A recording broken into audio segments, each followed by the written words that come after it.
renewable resources, something has to be done. And I think this may be one of the first steps toward resolving that issue.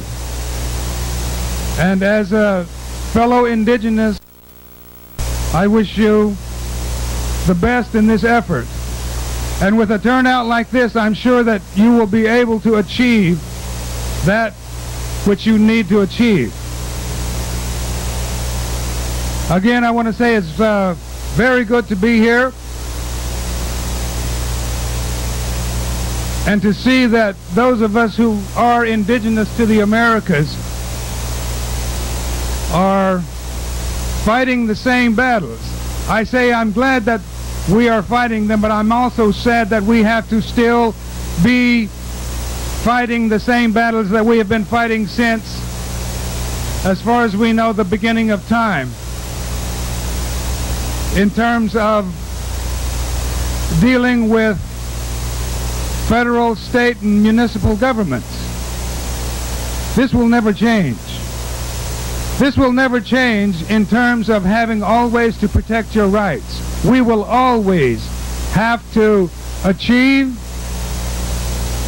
and continue to protect the rights that we gain. We must always ever be vigilant to hold those rights so that we can practice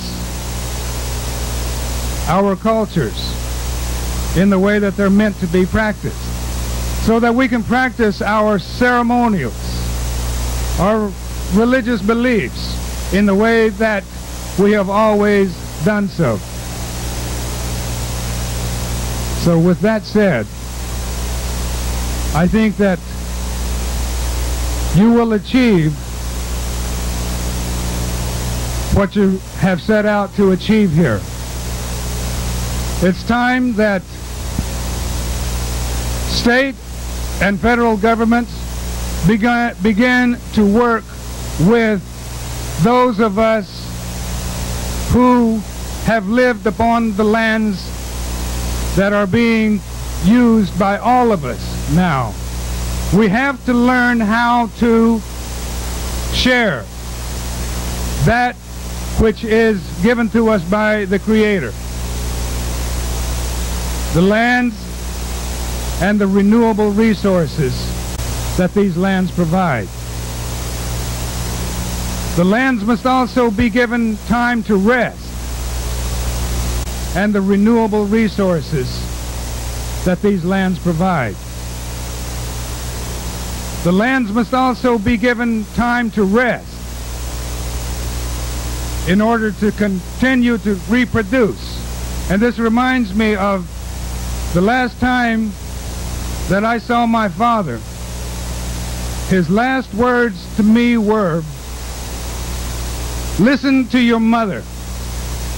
Do what your mother says." And this extended far, far, far beyond my own biological mother. We are a matrilineal people, always have been, and will continue to be so. But what he was telling me was to listen to your mother.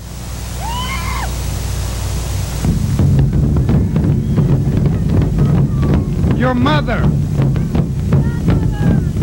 she knows the way. She's been there, and you most certainly would not be here were it not for her.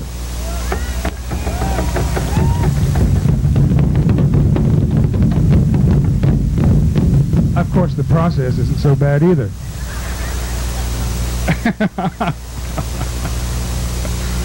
It's a beautiful day in Anchorage, Alaska. I feel like I have formed a stronger brotherhood with indigenous people to the north. This is my first time here.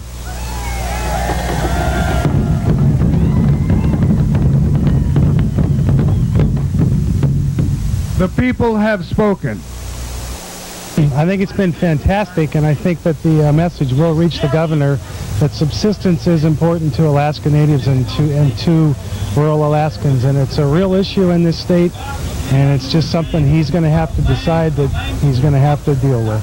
I think it's the opportunity for me and all the other people who are here to stand up on behalf of Subsistence and be counted. Jalaknai, Soldier Evon Peter Oji, Bashrank Ogutanithli, Za Gihji Genjit Shoithli. My name is Evon Peter. I'm the Chief of Arctic Village and the Alaska Chair of the Gwich'in Council International. I'm very happy and honored to be here and be able to speak with all of you today. Before us, before we were standing here, there was a man named Moses who stood up for his people. Gandhi who stood up for his people. And Martin Luther King Jr. who stood up for her people.